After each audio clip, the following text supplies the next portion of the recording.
Alger 1970, Alger 8 ans après, Alger, un nom qui n'est pas encore dissociable de ce que l'on appela alors pudiquement les événements.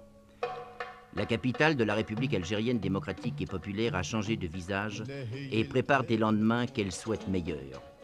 Parmi les 10 000 étudiants qui fréquentent l'université de la capitale, seront choisis les cadres du pays.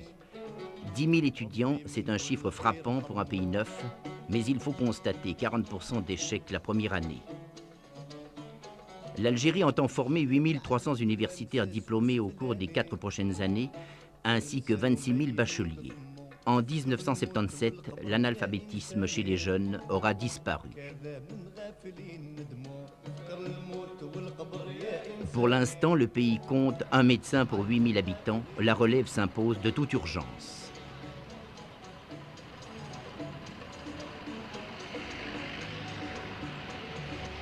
En se promenant à Alger aujourd'hui, on constate que le gigantesque effort de la nation pour la prospérité n'a pas tué tout pittoresque.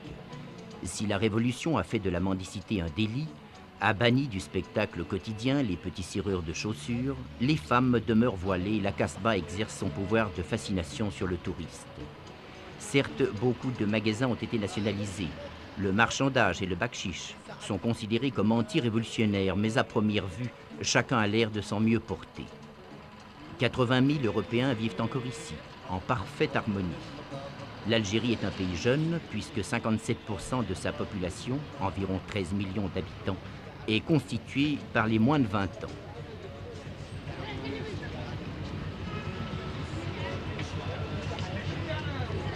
L'islam est la religion d'État, mais l'on dénombre aussi 70 000 chrétiens et quelques milliers d'Israélites.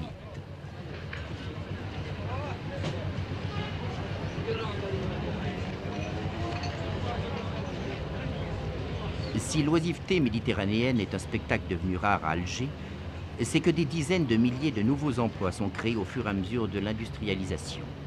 Aussi, le petit négoce de la rue est-il moins apparent qu'il ne l'est chez les pays frères du Maghreb, le Maroc et la Tunisie. Plongeons-nous un instant dans l'ambiance de la Casbah, où l'odeur typique des brochettes grillées domine. Mais il n'y a pas que l'Algérie de la légende, un pays près de 5 fois plus grand que la France. Non. C'est ailleurs que bat le cœur de l'Algérie, ailleurs, dans le grand sud où jaillit le pétrole. Nous y reviendrons tout à l'heure.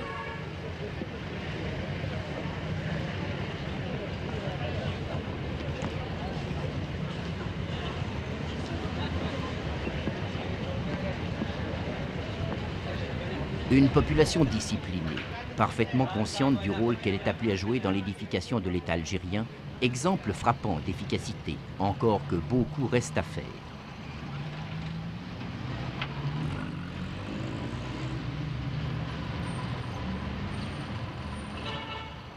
Mais quittons la Casbah pour le port d'Alger. Près de 10 km de quai, une capacité insuffisante par rapport au développement national.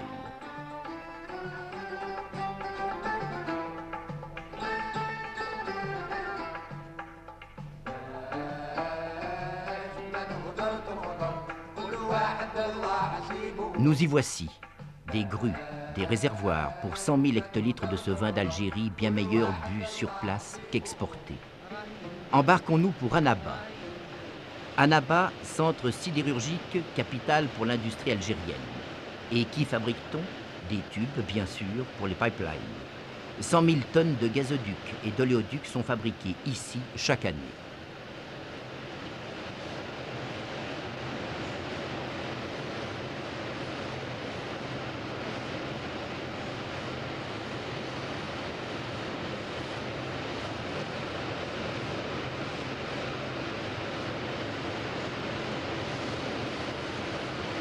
Le salaire horaire d'un manœuvre est d'environ 2 dinars, moins de 2 francs suisses.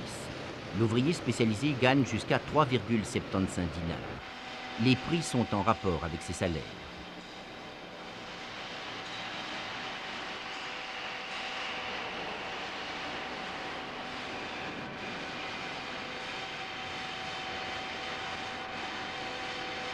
C'est en 1969 que le président Boumedienne a inauguré ce centre sidérurgique, projet clé de la nouvelle industrie algérienne.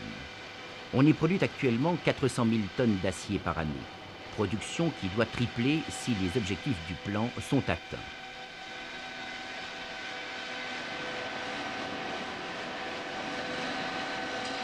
L'usine se trouve à 11 km seulement du port d'Annaba.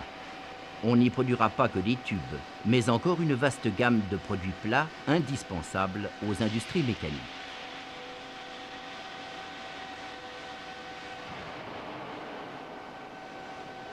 C'est grâce à l'aide de divers pays, dont l'URSS, que cette usine a pu être érigée.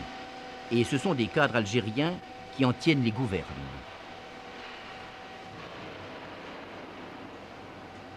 Le pétrole maintenant, véritable providence pour l'Algérie. Qui dit pétrole algérien dit Hassim Messaoud. Nous y sommes. Le gisement pétrolifère, découvert en juin 1956, s'étend sur 40 km de côté. Il est exploité par 2 sociétés. Actuellement, dans la partie sud, il existe 140 puits forés, dont 120 sont producteurs.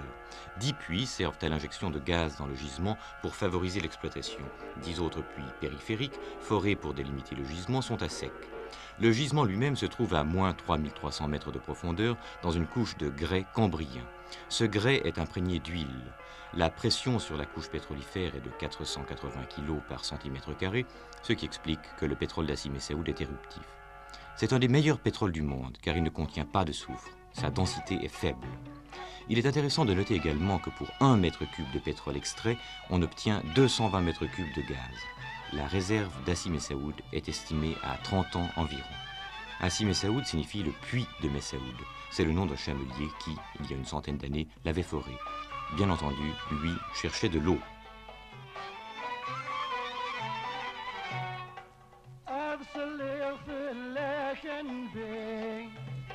L'Algérie s'est fixé pour objectif une production annuelle de 100 millions de tonnes de pétrole brut. Notons que 300 experts pétroliers soviétiques recherchent actuellement de nouveaux gisements dans le Hogar. Mais Hassim Messaoud, c'est aussi cette incroyable ville artificielle, entièrement climatisée, qui a été érigée de toutes pièces aux portes du grand erg oriental en plein Sahara. Ici vivent ceux qu'on appelle les pétroliers, cette race à part, ces hommes capables de résister aux températures sahariennes sans maugréer. Ils gagnent beaucoup d'argent, mais ont la réputation de le dépenser aussitôt en Europe. On travaille quelques semaines et l'on va se reposer quelques semaines, au frais.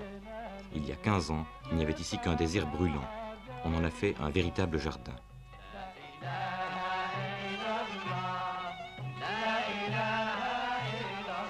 Plus au nord, nous traversons la région des oasis.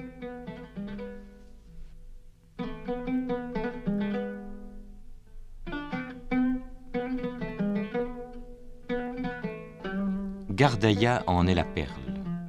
Comment une telle merveille est-elle possible? La réponse, l'eau. Il y en a beaucoup au Sahara, ou plutôt sous le Sahara. On estime que cette nappe d'eau s'étend sur 800 000 km², qu'elle serait donc pratiquement inépuisable si elle était exploitée. L'eau elle-même est magnésienne, donc impropre à la consommation.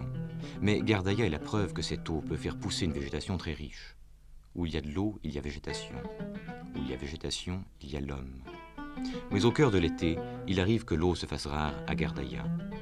La population abandonne alors son activité pour se rendre dans la ville d'été, distante de quelques kilomètres.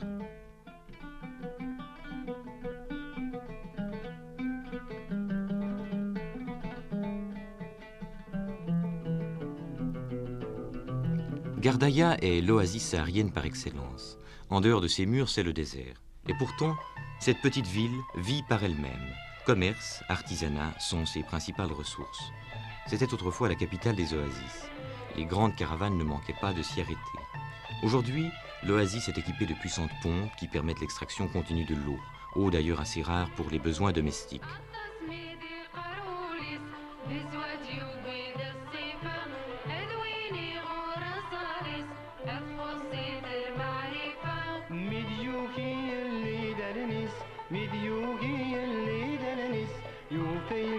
Les murs des maisons sont particulièrement épais ici, et l'on voit relativement peu de monde dans la rue sur le coup de midi.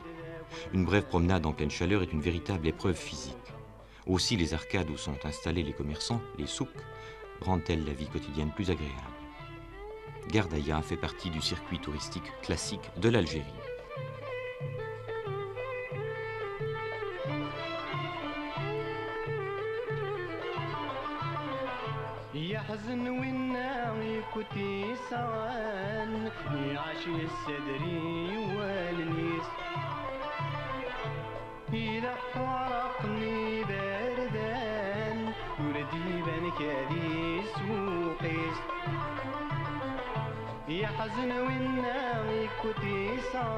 On peut se demander pourquoi, dans un pays de pétrole comme l'Algérie, on ait encore recours à l'âne pour les petits transports.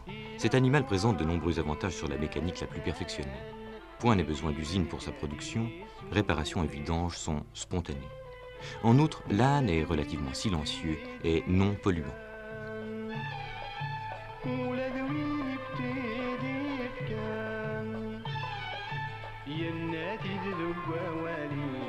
Et puis, l'âne, c'est aussi moins coûteux que le chameau. D'ailleurs, on voit assez peu de chameaux en Algérie aujourd'hui.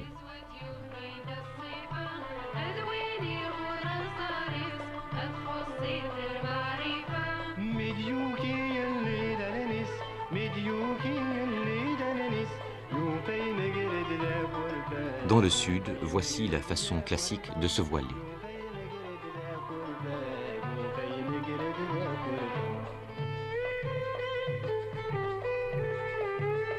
Si vous avez un peu chaud en regardant ces images, entrons dans la ville d'été. Là, c'est l'ingéniosité de l'homme qui a présidé à la naissance de l'oasis. On compte en effet sur une crue de l'oued voisin pour remplir les gigantesques réservoirs communs ou individuels des habitants.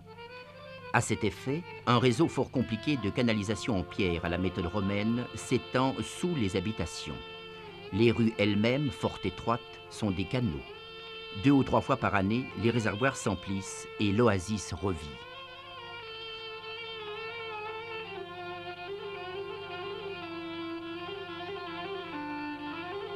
Avant la crue, les canalisations doivent être réparées et entretenues, car elles s'emplissent d'un sable très fin, particulier au Sahara.